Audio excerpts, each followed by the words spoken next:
Okay, so we are at Electronica India 2025 finally, and we're trying to cover as many stalls as possible. And we landed on the Circuit Digest stall.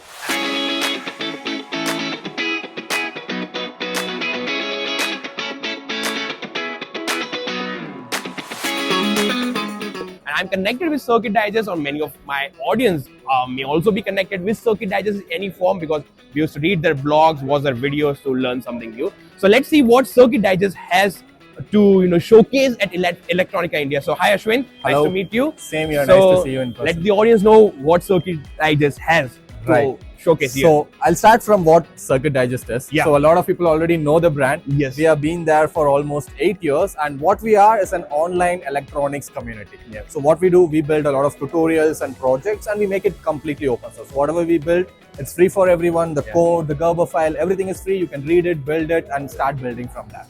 So now our aim is two things. One is to increase the number of people reading our website, and to strengthen the online electronics community here in India. Nice. So to increase the number of people reading, obviously we are building a lot more projects. And to strengthen the community, I noticed that a lot of people wanted to build things, but there is not enough support on the hardware, on the software side to start their building journey. Okay. So what we are doing is we have launched two products so far. Okay. One is Lightwing. So I think many people are already aware of Lightwing. This one, right? Yeah, this one here. So Lightwing is an open source ESP32 drone. So think of it as a development board like Arduino, but for drones. Okay. So the complete board is open source. They can see the Gerber file, firmware. They just scan this QR code and they'll find everything about this. They can build it on their own. And after they buy it, they can just fly it with an Android app or iPhone app. Both of that is built by us, and it is available on Play Store and Apple Store. And we also have a lot of tutorials on how to program this board using Python and Arduino. Okay. So it supports Arduino as well, right? Yeah, it supports Arduino, but there are no tutorials for Arduino yet. So at the end of the day, it's ESP32, so you can write your own Arduino codes. But our tutorials uses Python so far. Okay. So once you buy it, you can start flying it immediately. Okay. And once you're bored of flying, you can start developing with it. So just like Arduino, you can use the shields. Okay. So this is a shield for Lightwing, where we have added a optical flow sensor, height pole sensor, and LEDs. Okay. So what you can do is, this drone just flies. You connect it to your phone and you can fly it. It doesn't have height hold or position hold. Right. But you can change the firmware and add these sensors. Right. And then once you take off, it will maintain that height, and it will also maintain the position. Yes. And then you can make it do whatever you want. If you want it to move 4 meters in front, you can write the Python code and it will go front. Okay. We have also built some interesting projects like gesture control drone, where we had another accelerometer in our hand. We tilt our hand and the drone responds to that. So yeah, this is like a easy way to get started with drone development, because if you want to build a drone, all the components are expensive. This is cheap. Get started soon. Have Circuit Digest tutorials to back you with development, and build whatever you want to build. And where people from where they can buy this? So we have a lot of distributors in India who are selling this. I think the main one is Quartz Components. Just search for Lightwing, you'll find all our distributors, and you can buy from any one of them. Wonderful. So yeah, apart from Lightwing, we also have few other products. So this is an ESP32 cam. I think this needs no introduction. This was covered on our channel as well. I tried to make the video about it, so that's the same project. I'll leave the link in the description. So you already know about this, and these are few other designs we have done. So this is a PCB whose mask layer is used with a color silk screen, so that this is actually a complete PCB only. Yeah, this is the PCB. There is a display over here.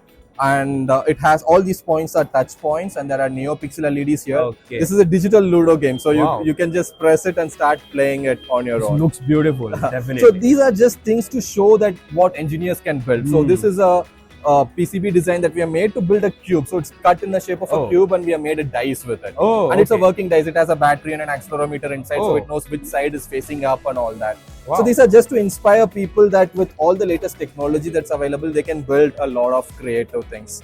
So one more thing which I'm very excited to talk about is GeoLinker. Okay. So I think you're the first one to know the complete story behind it, because the product has not yet launched. It will take another couple of months. Okay. So the idea behind GeoLinker is, anyone building a GPS project, the hardware is very easy. Use ESP32, Raspberry Pi, Neo 6, SIM 800. So the hardware is pretty simple. You just put together, everything is done. But on the software side, once you know the location, you need a platform where you can send these details. Correct. And this platform should store those details, and it should allow you to visualize it later. Yes. So that platform was missing. Right. Second thing is SIM cards. 2G support in India, there are very less SIM cards which support 2G. Yes. And M2M SIM card has a huge advantage. Okay. Let's say you're building a GPS tracking project and you need a SIM card, you're using your local SIM card. And you need it to work for a year. How much do you need to pay? A lot of amount, right? Yes. Because you're paying for the data, you're paying for the call and everything. That problem is solved with IoT SIM cards. So this is an M2M IoT SIM card from Airtel. Okay. But the problem is not everyone can buy it because the registration process is tedious. Right. So we have partnered with Airtel to solve this problem. And we are soon releasing a development board which will have these 4 important things. One, it will have a plug and play API. Okay. So you can directly send the sensor data like location and whatever sensor data you want to send, you can directly call this API and send this data. Okay. 2, it's an instant map visualization. So whatever latitude and longitude you're sending, it will be stored on our database and you can visualize it on a beautiful map. And third thing is it has a built-in M2M SIM card. So the board comes with SIM card. You just open an online registration platform, complete it within minutes, and you'll be able to start building immediately. And the hardware module we provide will be a developer-friendly module. So this is the form factor we are aiming for. So this is not the end module. This is just something we have kept for demonstration. But we are planning to build something that's small, compact, has a microcontroller, has a GPIO pins, so they can add any sensor, send the location along with the temperature data they want to send. So you can build GPS tracking, IoT tracking, asset monitoring, cold storage monitoring. There is a lot of applications. You're also planning to sell this. Right. The board will be soon available for sales. And it will be coming along with the SIM card, right? Correct. It will be coming along with the SIM card. Yeah, because getting the IoT SIM card is really difficult. Right. So that's the problem we are trying to solve. Yeah. This is impressive. I'm looking forward to it. Within 2 months, I'll give you an update. Nice. Thank you. Okay then.